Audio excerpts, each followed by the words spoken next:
Well, ekituleese wano olwaleero tuli mu mwoleso gaggadde. Guno omwoleso nga gutegekeddwa Kingdom yaffe eya Buganda oba obwakabaka bwa Buganda. Mwoleso gwa maanyi nnyo era naffe kyatuwaliriza okulaba nti tujja twegatte wamu ffe nga aba Nation Media Group era nga mu kyo tukulembeza TV ya Mwenganzi, TV ya Spark TV era naffe okusalawo okubaddiza ne tugamba nti tujja kwetaba wamu mu mwoleso guno okulaba nti tuguwa ettutumu abantu bajje mu bungi. Mwoleso gwa maanyi ddala gwe mulundi gwaffe ogusoose okugujjamu naye already kyendabako wano kintu kiyitirivu nnyo era Spark TV egenda kubeera ku ground. Tugenda bbanga tuli wamu ffenna gwe ali eyo ng'oli musuubuzi yeno gwe guno omukisa gwo okulaba nti obeera ku mpewo zaffe eza Spark TV, ku kamera eza Spark TV zijja kubanga zikukwata. So tulabe nti tujja tuli wano ennaku 10 era nga tugenda kubeerawo buli lunaku. Spark TV egenda kubanga weeri.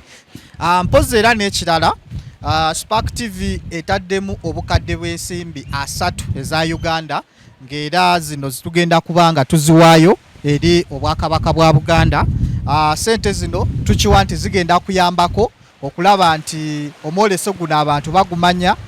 Ngala twebaza nnyo aba Nation Media okuyimirira awamu naffe mu mwoleso guno gwa Buganda Expo. Omwoleso gaggadde batudduukiridde n'obukadde 3 nga ffenna bwe tumanyi Ssaabasajja Kabaka yasiima nti private companies wamu n'abantu ab'enjawulo okubanga ba exhibitinga ebintu ebyenjawulo n'okumanyisa ensi ebintu ebyenjawulo. Omwoleso gaggadde si gwa Buganda gwokka nga ffenna bwe tumanyi nti Buganda ekuŋŋaanya abantu ab'enjawulo neera bw'onna ojja mu mwoleso gaggadde ogenda kusanga abantu ab'enjawulo okuva mu regions ez'enjawulo, si Uganda yokka wabula ne regions endala.